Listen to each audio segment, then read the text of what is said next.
আসসালামু আলাইকুম। এখন আমরা যে প্রজেক্টটা দেখতেছি সেটা হচ্ছে কিভাবে আরডুইনো ন্যানো বোর্ডের সাহায্যে আমরা লোড কিছু আউটপুট লোড পরিচালনা করতে পারি। আসুন তাহলে প্রথমে আমরা কোড নিয়ে একটু আলোচনা করি, তারপরে লোডগুলো কিভাবে কোডের সাহায্যে চালানো যায় আমরা দেখব। প্রথমে আমরা আরডুইনো ইউনো আইডির মধ্যে আমরা পিন সেট আপ করেছি। যে পিনগুলো নিয়ে আমরা কাজ করব সেগুলো হচ্ছে আউটপুট পিন 9, 10, 11, 12 এনে সেট আপ করেছি। তারপরে কত সেকেন্ডের জন্য কোন পিনটা কাজ করবে সেটা এখানে দেওয়া হয়েছে। এখানে মূলত 500 মিলি সেকেন্ড বা আধা সেকেন্ডের জন্য সবার প্রথমে 9 নম্বর পিনটা কাজ করবে। তারপরের ধাপে 10 নম্বর পিনটা কাজ করবে, বাকিগুলো কাজ করবে না আধা সেকেন্ডের জন্য। সেমভাবে 11 নম্বর পিনটা হাই করা আছে, বাকিগুলো 0, তার মানে 11 নম্বর পিনটা কাজ করবে, বাকিগুলা লো থাকবে। এটা শুধুমাত্র আধা সেকেন্ডের জন্য। আধা সেকেন্ড মানে হচ্ছে 500 মিলি সেকেন্ড। এভাবে কোডটা সম্পন্ন করার পরে আমরা প্রথমে এখান থেকে আরডুইনো ন্যানোটা সিলেক্ট করেছি। এরপরে প্রসেসরটা ATM 328P ওল্ড প্রোডাক্টটা সেট আপ করেছি, সিলেক্ট করেছি।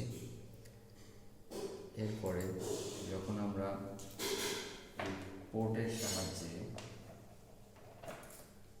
এটা হচ্ছে পোর্ট যেটা কম্পিউটারের সাহায্যে আরডুইনো ইউনোতে আমরা এই কোডটা আপলোড দিয়েছি।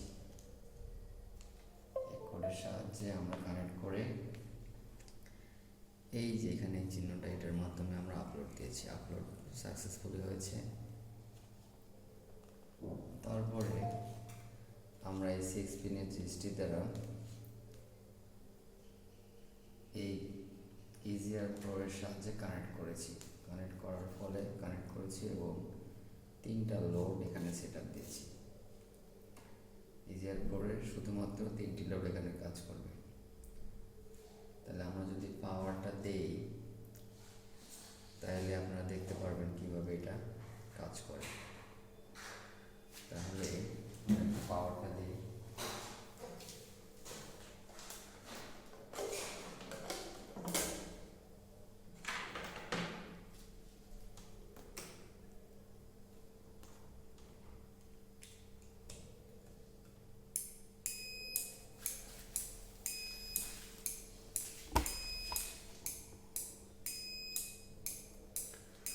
আপনারা অলরেডি দেখছেন যে কিভাবে প্রোগ্রামটা কাজ করছে। এখানে 3টা লোড কানেক্ট করা আছে। পাওয়ার দেওয়ার সাথে সাথে এটা এভাবে কাজ করতেছে। তাহলে আপনারা দেখলেন কিভাবে প্রোগ্রামের সাহায্যে আরডুইনো ন্যানো বোর্ডের সাহায্যে ইজিআর প্রোটা কানেক্ট করে আমরা আউটপুট হিসাবে লোডগুলো চালাতে পারি। ধন্যবাদ সবাইকে।